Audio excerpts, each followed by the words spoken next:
एक छोटे से गांव में एक गरीब किसान रहता था। नाम था रामू। दिन रात मेहनत करता, लेकिन उसकी किस्मत जैसे उससे रूठ गई थी। उसके खेत में फसल नहीं, बस सूखी जमीन उगती थी। उसका घर भी उतना ही कमजोर था जितनी उसकी उम्मीदें।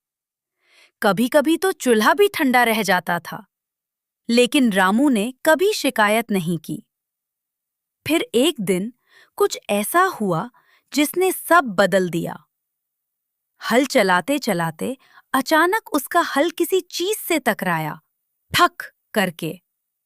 जब उसने मिट्टी हटाई तो वहां एक अजीब सा मटका दबा हुआ था, जो हल्का हल्का चमक रहा था।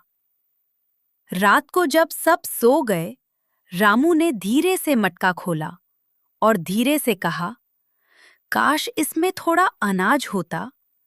अचानक मटका चमक उठा और देखते ही देखते वो अनाज से भर गया। उस दिन के बाद रामू की जिंदगी बदलने लगी, लेकिन उसने कभी लालच नहीं की। बस जितनी जरूरत थी उतना ही मांगा। धीरे धीरे उसका घर ठीक हो गया, उसका खेत हरा भरा हो गया। लेकिन हर खुशी को किसी की नजर लग ही जाती है। गांव में एक आदमी था, हरखू, जो दूसरों की खुशियों को बर्दाश्त नहीं कर पाता था। एक रात वो चुपके से रामू के घर के पास पहुंचा और उसने वो राज देख लिया, जादुई मटका। और उसी रात जब सब सो रहे थे, हरखू ने वो मटका चुरा लिया। घर पहुंचते ही उसने मटका खोला और चिल्लाया, मुझे सोना चाहिए, बहुत सारा सोना।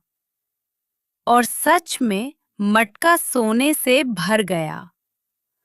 अब उसके अंदर सिर्फ लालच था, लेकिन जादू लालच को सहन नहीं करता।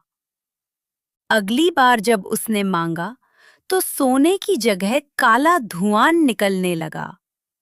कमरा कांपने लगा, दीवारें हिलने लगी और मटका से आवाज आई, जिसे जरूरत थी उसे हमने दिया, जिसे लालच है उससे सब छीन लिया जाएगा।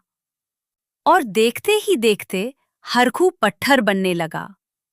उसकी चीख हमेशा के लिए वही जम गई। अगली सुबह गांव वालों को एक पत्थर की मूर्ति मिली और पास में वही मटका। रामू ने उसे उठाया, कुछ सोचा और उसे वापस जमीन में गाड़ दिया, क्योंकि जादू चीज में नहीं होता, नियत में होता है।